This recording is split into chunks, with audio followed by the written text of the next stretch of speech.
अस्सलामुअलैकुम। क्या आप ऐसे मुल्क के बारे में जानना चाहते हैं जिसने अपनी मेहनत से पूरी दुनिया में अपनी खास पहचान बना ली है?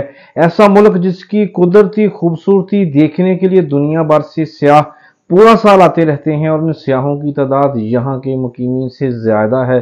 तो फिर ये वीडियो आपके लिए है। इस वीडियो में हम बात करेंगे कि ऐसे मुल्क की जो दुनिया की तीसरी बड़ी करेंसी का मालिक मुल्क है। इस मुल्क में जोर से हारन बजाना नापसंद किया जाता है। इस मुल्क की तमाम इमारतों और दफातर का रंग सफेद ही देखने को मिलेगा। ऑयल का पूरी दुनिया में सप्लायर होने के साथ बेहतरीन खपत रखने वाला मुल्क भी है।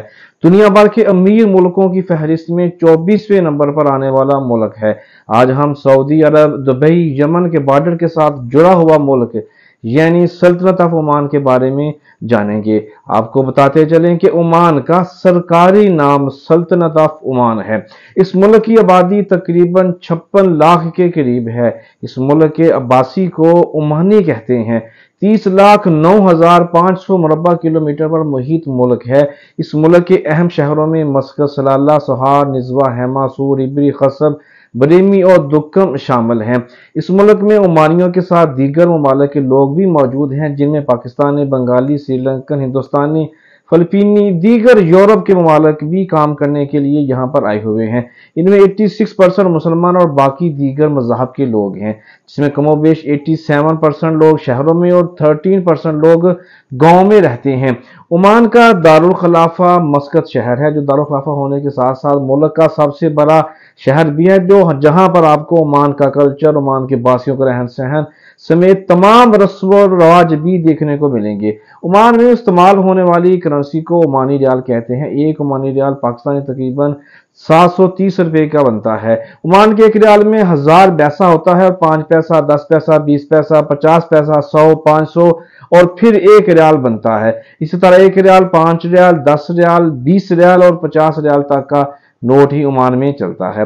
यहाँ पर काम करने वाले ममालिक के बाशिंदों की तनख्वाह उनके बैंक अकाउंट में हर माह आती है और यहाँ पर मुकीम हर शख्स किसी न किसी बैंक अकाउंट में अपना खाता जरूर रखता है। तेल के बाद यहाँ पर ज्यादा आमदन देने वाला समंदर के साथ मुल्क होने की वजह से मछली का कारोबार है। ओमान के रहने वाले मुख्तलिफ किस्म की मछलियां पकड़ने और पूरी दुनिया में सप्लाई करने का कारोबार भी करते हैं। ओमान की मछली पूरी दुनिया में खाई और पसंद की जाती है।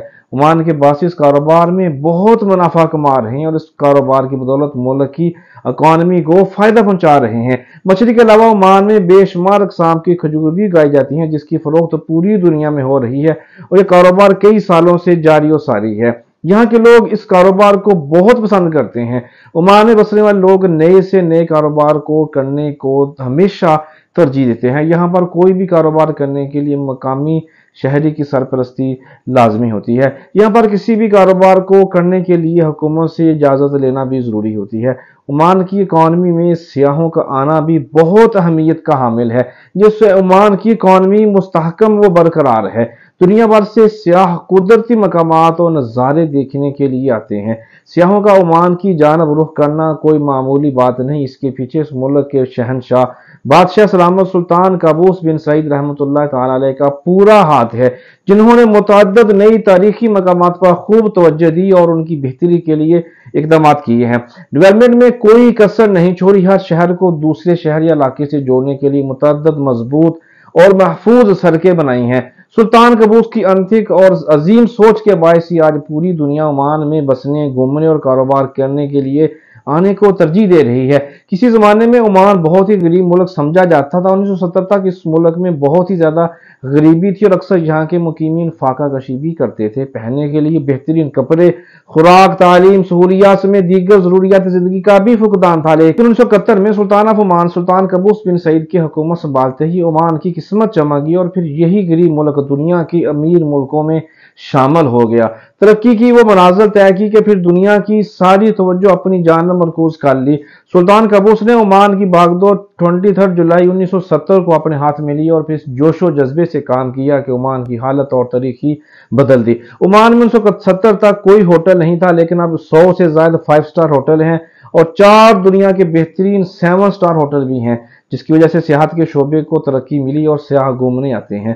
1970 سے پہلے تعلیم نہ ہونے کے برابر تھی، لیکن اب دنیا کے بہترین اساتذہ دینی و دنیاوی تعلیم دینے کے لیے عمان میں موجود ہیں۔ کبھی یہاں کی آبادی سب سے کم پڑھی تھی، اب 92% لوگ پڑھے لکھے ہیں۔ دنیا کے سب سے بڑی لائبریری بھی سلطان قابوس یونیورسٹی میں موجود ہے۔ سلطان قابوس کہا کرتے تھے کہ تعلیم بہترین انویسٹمنٹ ہے۔ یہ بات بہت ہی اہمیت کی حامل ہے کہ میڈیکل کے طالب علموں کا مکمل خرچہ سلطان آف عمان ہی اٹھاتے ہیں۔ جی ہاں، میڈیکل کی پڑھائی یہاں پر بالکل مفت ہے۔ عمان میں دیگر ممالک کی نسبت خواتین کو سب سے زیادہ آزادی حاصل ہے۔ خواتین اپنے طریقے سے زندگی جینے کا مکمل حق رکھتی ہیں۔ یہاں کی خواتین اپنی من پسند نوکری کے علاوہ فورسز میں شامل بھی ہو رہی ہیں۔ جیسا کہ عام ہے کہ دیگر عرب ممالک میں خواتین کو زیادہ آزادی حاصل نہیں ہوتی، لیکن عمان میں عورت مکمل آزاد ہے۔ یہاں کی عورت ووٹ ڈالنے اور حصہ لینے کے لیے بھی اہل سمجھی جاتی ہے۔ مقامی حکومت بنانے، چلانے اور گرانے میں بھی اپنا اہم کردار ادا کرتی ہے۔ عمان کے لوگ بہت ہی شریف النفس ہوتے ہیں، جو نہ کسی سے زیادہ بات کرتے ہیں اور نہ ہی کسی سے لڑائی جھگڑا کرتے ہیں۔ دیگر ممالک کی نسبت یہاں کے لوگ نہایت ملنسار، مہذب اور سادہ ہوتے ہیں۔ یہاں پر جو بھی قانون بنتا ہے سب اس کی پیروی کرتے ہیں۔ یہی وجہ ہے کہ اس ملک میں جرائم 0% ہے اور ترقی 100% ہے۔ یہاں کے لوگ قہوہ پینا پسند کرتے ہیں اور قہوہ آپ کو ہر دفتر میں ہمہ وقت موجود ملے گا۔ عمان کے لوگ صحرا میں جا کر آئس کریم کھانا پسند کرتے ہیں۔ یہاں کے لوگ آئس کریم کے بے حد شوقین دیکھے جائیں گے۔ اسلامی ملک ہونے کی وجہ سے یہاں پر شراب پینا، فروخت کرنا اور خریدنا جرم ہے۔ مسلمانوں کے لیے یہ قانون نہایت سخت ہے اور اگر کوئی پکڑا جائے تو اس کو سخت سزا دی جاتی ہے، لیکن غیر مسلموں کو بھی اپنی کل آمدن کا 10% سے زائد شراب خریدنے کی اجازت بالکل بھی نہیں ہے۔ عمان میں 18 سال کو ہونے پر حکومت مکان بنانے کے لیے جگہ دے دیتی ہے۔ عمان میں گھر بنانا نہایت آسان ہوتا ہے۔ یہاں پر کسی بھی قسم کا کوئی بھی ٹیکس نہیں لیا جاتا۔ عمان کا پاکستان کے ساتھ تعلق شروع سے ہی دوستانہ رہا ہے۔ بلوچستان کے لاتعداد لوگوں کو عمان کی قومیت یعنی کہ نیشنلٹی بھی ملی ہوئی ہے، وہ باقاعدہ فوج کا حصہ ہیں۔ عمان کا کوئی شعبہ ایسا نہیں ہے جس میں پاکستانی اپنی خدمات سر انجام نہ دے رہے ہوں۔ عرب ممالک کے بارے میں مشہور ہے کہ یہاں کے لوگ پیسہ زیادہ ہونے کی وجہ سے کام نہیں کرتے، لیکن عمان بالکل ہی ایسا نہیں ہے۔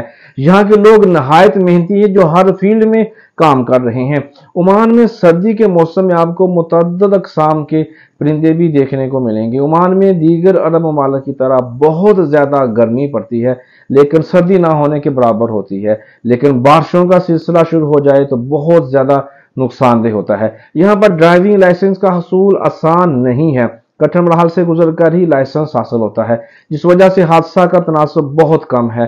آمد و رفت کے لیے پبلک بس کا استعمال کیا جاتا ہے اور اس ملک میں ٹیکسی کو صرف عمانی ہی چلا سکتے ہیں۔